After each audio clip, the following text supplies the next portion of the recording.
Hey guys, so in today's video, I'm going to be comparing and showcasing 3 of 70mi's dash cams. This is the first one, the M310 dash cam. In fact, these 70mi dash cams have been some of the most popular dash cam videos on my Manshed channel. First out of the box was the M310. This is going to be the A510, which is their next level up dash cam. It has a little screen on it here, some ports on the side, including a rear camera included in this one. The M310 does not come with a rear camera, just to note, and then it also comes with this USB plug that gives you an additional USB port for charging your phone or something else. And then this is the 70mi A10 dash cam, which has a lot larger screen, same rear camera, but some really cool HDR camera properties to it, plus some other cool features. Everything is in the box that you need to be able to install the front camera with that beautiful large screen. And the comparison here between the two, as you can see there, you've got the two, and then there's hardware kits that are also optional,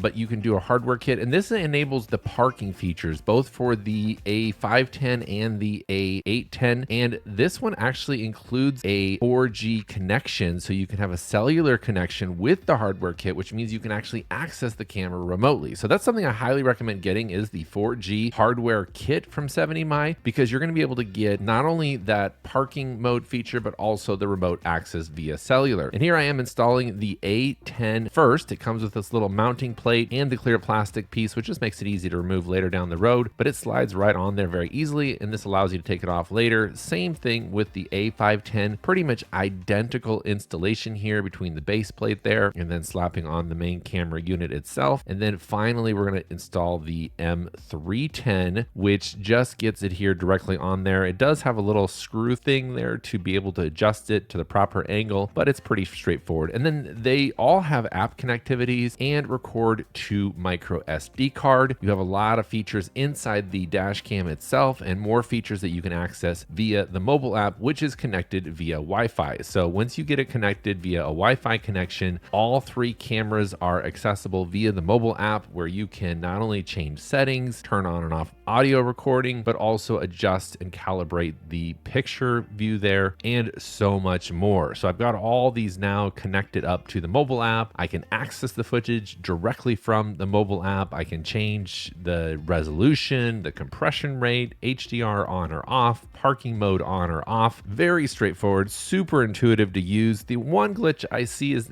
not necessarily with the cameras itself, but if you have Apple wireless CarPlay, you're going to have some connectivity issues with the Wi-Fi. So I would highly recommend using non-Wi-Fi, non-wireless CarPlay if you're going to be frequently connecting via Wi-Fi to the dash cams. And here you see me driving at night. I was blown away by the crystal clear recording of not only the A810, kind of to be expected with the 4K footage from the front and rear camera. It's actually a 1080p rear camera, still excellent, but also the A510 as well. The middle of the road A510 really surprised me. I do like the larger screen of the A10, but even the M310 worked well. So here's something interesting.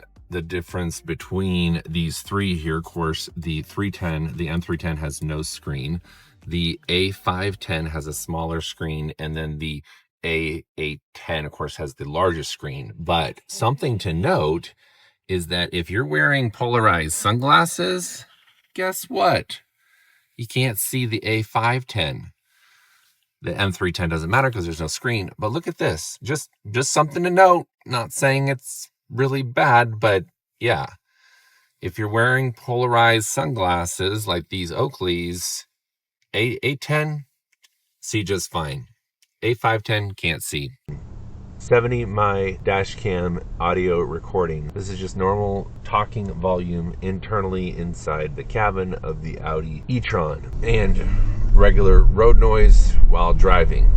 Overall, I was really impressed with these dash cams, but the night vision on the A10, especially with that best-in-class Sony image sensor, the IMX678, and the combination of the HDR, I could really tell a difference. Not in all clips, but a lot of the clips with the HDR turned off versus having it turned off was really, really good. So really cool features with the HDR being turned on or off with these dash cams, and really liked how well it changed changed the overall visual in the harsher light conditions. But here they are side by side. You can see definitely a little bit grainier on the M310, but look at how close the A510 and the A810 come in. I still, again, love the bigger screen of the A810 and the HDR capabilities of the A810 dash cam, but the A510 is a great contender as well. So just giving you some more test demo footage here, what it looks like with me driving around town, both nighttime and daytime shooting here, so you get an idea. These are straight raw footage directly out of the camera. I did not do any color correcting or adjustment with it. It's just straight out of the camera. And the M310, if you're on a budget, not a bad option either. I do need to clean my rear windshield.